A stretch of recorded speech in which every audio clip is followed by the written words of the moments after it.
नमस्कार मित्रांनो, मी शिल्पा तुमचे स्वागत आहे माझ्या YouTube चॅनलवर। तर आज मी तुमच्यासाठी घेऊन आलेली आहे बटाटा आणि साबुदाण्याचे वाळवणी पापड।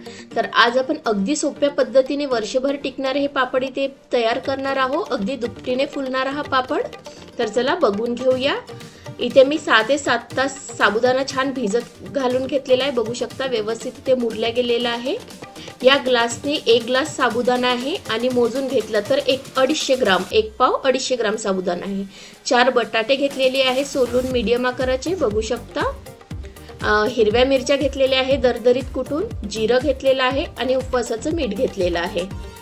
तर चला सर्वात आधी आपण इथे बटाटा किसून घेऊया। मोठ्याच ग्रेटरच्या साहाय्याने मी इथे हा बटाटा किसून घेणार आहे। अगदी बारीक नाही किसायचा आपल्याला, थोडी ग्रेटरचा जो जाडा साईज असते त्या याने आपण बटाटा हा किसून घेऊ। बघू शकता इथे मी बटाटा व्यवस्थित असा जाडा आपल्याला पाहिजे, बघू शकता असं दरदरीतच जाडा आपल्याला हा पाहिजे आहे बटाटा। छान पापड तळल्यावर फुलतात। सर्व बटाटे इथे मी असे सोलून घेते आणि यामध्ये आपल्याला पाणी घालून ठेवायचं आहे, नाहीतर बटाटा आपला काळा पडतो आणि लाल पडतो। त्यामुळे आपल्याला यामध्ये छान पाणी घालून ठेवायचं आहे। बघू शकता असं जाडसर आपला बटाटा इथे किसून तयार आहे आणि यामध्ये आपण पाणी घालून याला सध्या बाजूला ठेवून घेऊ। जेव्हा आपल्याला हा बटाटा त्यामध्ये ॲड करायचा राहील तेव्हा आपण हे पाणी काढून त्या मिश्रणामध्ये त्याला ॲड करून घेऊ।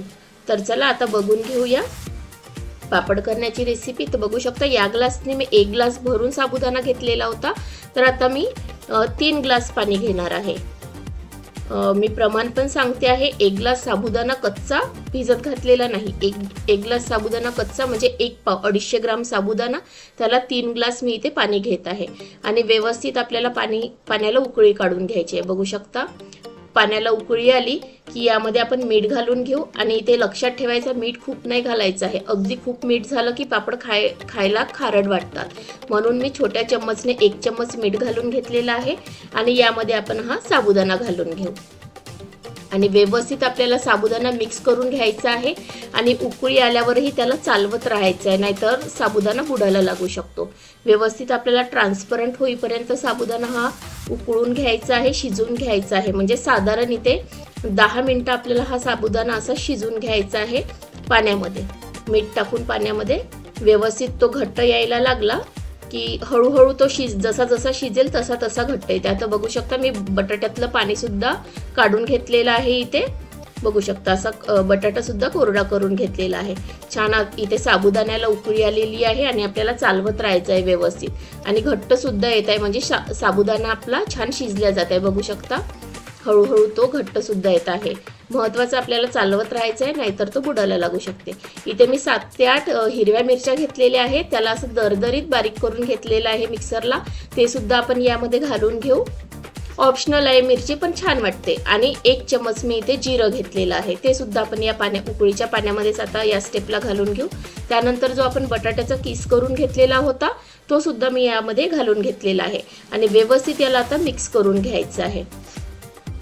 बघू शकता चालवत राहायचं आपल्याला, व्यवस्थित मिक्स करून घ्यायचं आहे आणि आता आपल्याला छान याला शिजवून घ्यायचं आहे। साधारण इथे 10 ते 15 मिनिटं हा साबुदाणा आपल्याला शिजवून घ्यायचा आहे। साबुदाणा ट्रान्सपरंट होतो, बटाटा पण शिजल्या जातो आणि तो आपला पापडाचं जे मिश्रण आहे ते पण घट्ट होते। जसं जसं घट्ट येईल तसं तसं समजून जायचं की आपला इथे साबुदाणा शिजलेला आहे। आता आपला साबुदाणा शिजलेला आहे, मी गॅस बंद केली आणि आता मी उन्हामध्ये इथे खाली एक पातळ पॉलिथिन घालून घेतलेलं आहे, त्यावर मी तेल वगैरे काही नाही लावलं आहे आणि हे पापड आपल्याला अशी टाकून घ्यायचे। बघू शकता पसरवायची वगैरे काहीच गरज नाही, इझिली आपले इथे मिश्रण टाकलं की व्यवस्थित गोल आकारात तो पापड आपला पसरला जातो।